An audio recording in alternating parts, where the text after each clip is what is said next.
Ladies and gentlemen, I just finished watching episode 3 of Dead City, which is called People Are a Resource. This episode is the first episode that I actually have kind of mixed feelings on, to be honest with you. I did not dislike this episode by any means, but I didn't really like it either. It was just kind of an average episode. It's okay to have a couple episodes here and there that aren't the strongest, and there are elements to this episode that I really did enjoy, but some were just falling along that crazy Walking Dead goofiness that all the other spin-offs and even the main franchise have fallen victim to. So we're gonna get into that and more in this video, so if you like the sound of that, be sure to give it a like rating, and without further ado, let's jump right in. So this episode automatically opens us up to a little bit of, I guess, a backstory of Negan and Ginny on the run, I would assume heading towards New Babylon, and the whole time it's Negan talking to Ginny being frustrated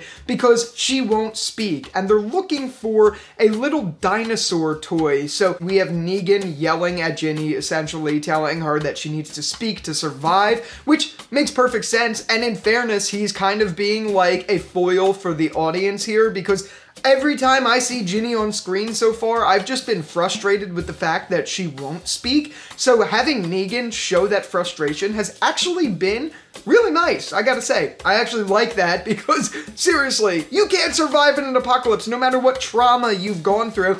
You can't survive by not speaking. And I'm glad Negan essentially said all the main things. And then after that, we immediately cut to the aftermaths of episode 2, where we see Maggie and Negan start to get accustomed to this new group of people, and we see their interactions unfold with them. As the episode progresses and the characters get to know the group from Manhattan a little bit more, which I forget their name to be honest with you, it is revealed by Maggie that Negan knows the Croat. So that sets up the whole story of them essentially going in and using Negan as bait. However, we get to see that there are characters in the group, such as Luther, who do not like that, and who knows that Negan is being a little bit of a sketchball. So we get to see a little bit of that develop in the beginning, and while all of that is going on, we see the Croat start to interrogate the Marshal. And as that's going on, some guy comes in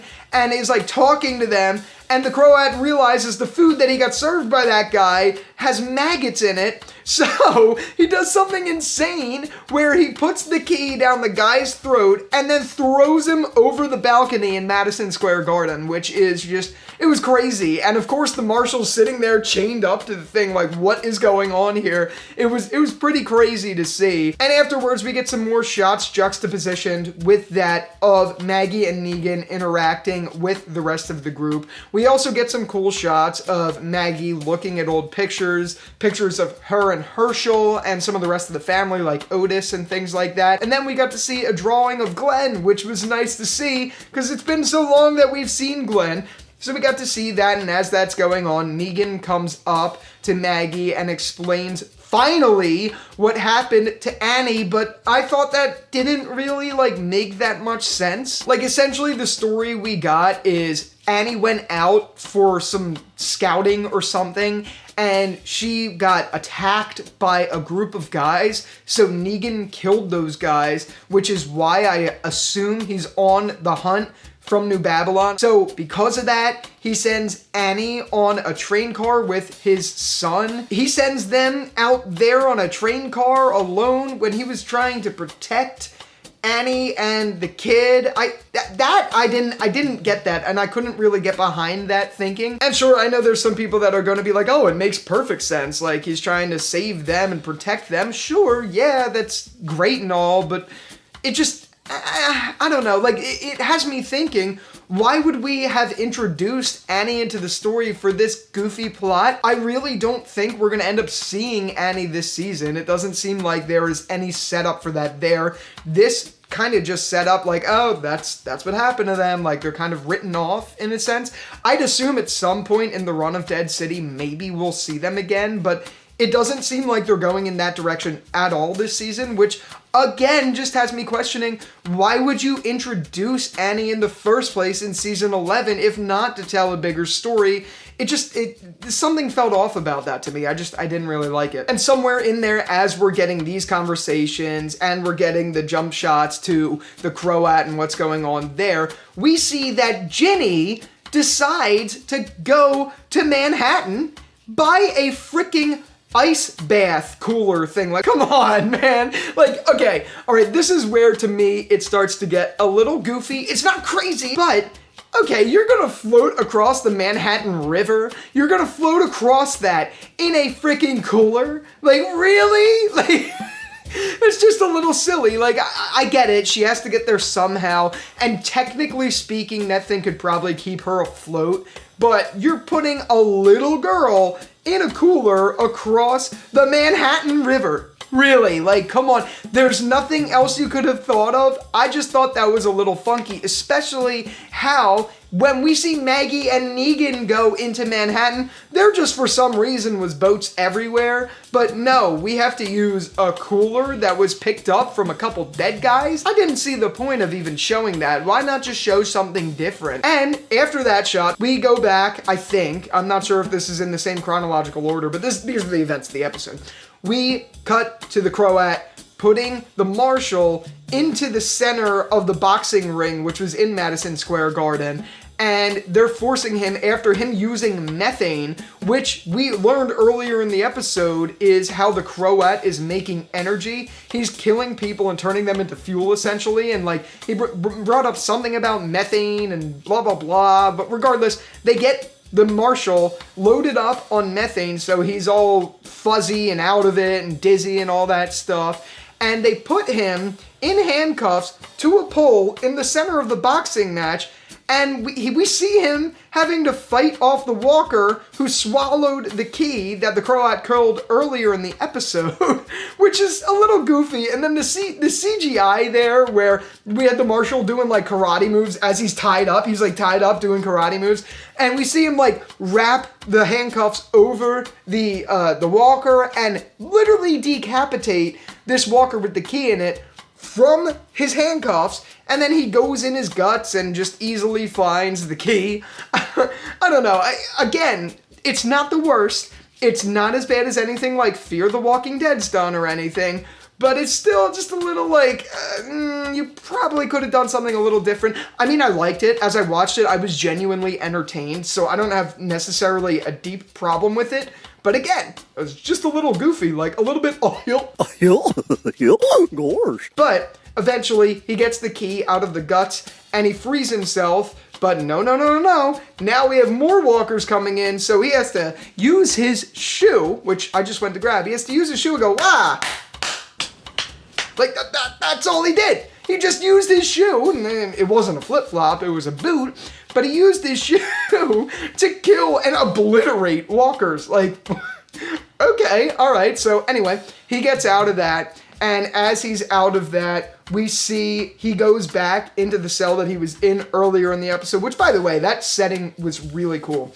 I really did genuinely enjoy the setting of this episode, especially in Madison Square Garden. Very nice to see. But anyway, we see him go back there. The Croat comes in. He goes in the boot, and it turns out it's, I think, his brother's letter he wrote before he unalived himself. I think, if I'm not mistaken. But anyway, as the Croat is reading that letter, the Marshal is like really fed up about it. He says to the Croat, like, I'll tell you everything. I'm after this man, Negan. Now the story is moving, man. Now we have the Marshal and the Croat being on the same page with who they're after, and the Croat finally knows Negan is on the island, which is going to set up, I think, something awesome for these last 3 episodes of the show, and I'm very excited for it. But as that's all going on, we also see that Luther, one of the good guys from the New York group, gets a hold of that wanted poster from New Babylon with Negan's face on it, and he confronts Negan about this in what amounts to a really interesting scene. In this scene, we get Luther, obviously, as I mentioned,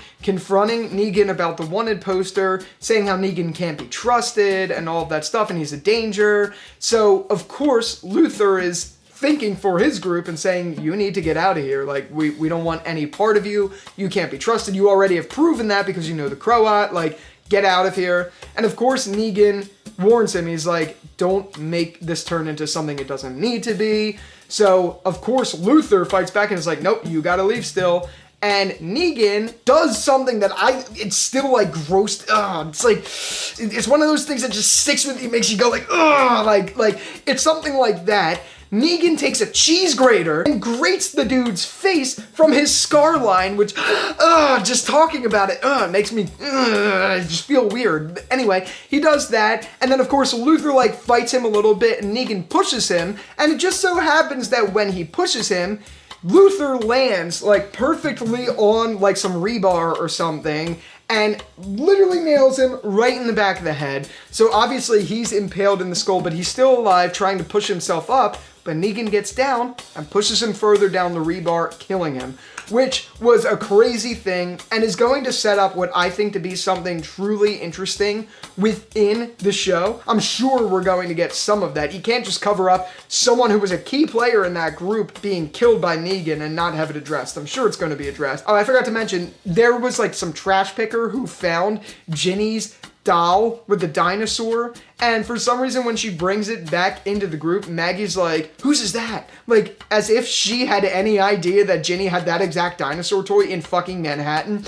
I thought that was another little goofy thing. They didn't outright say for sure that Maggie knew it was Ginny's, because that would have just been ridiculous, but they made it seem that way. And obviously it ends essentially where Maggie is burning that toy, and in the distance Ginny is watching Maggie do this, but that's how it ended. And those are my overall thoughts on the episode as I kind of told the story. This was definitely the first episode in this show where it started to slip the cracks just a little bit, but not that it was bad at all. It wasn't bad. It was a good episode. It was just the first one where there were some elements that I genuinely questioned, and that's about it. If that's the worst that it's going to get, that's fine, because not every episode is going to be a banger. And I'm not saying this wasn't a good episode, it just wasn't the same as the first two. That's all. If I had to grade this on like one of those S, A, B, C tier scales, whatever you call it, I'd give this one a B. I don't think it was incredible, but I don't think it was bad at all. That's how I feel about the episode. But what did you think about the episode? Make sure to let me know in the comments down below. If you like this video, be sure to give it a like, rating, and subscribe for more. And with all that out of the way, thank you again so much for watching this video. Check out this video up here if you're interested. And with all that out of the way, thank you again so much. I'll talk to you later.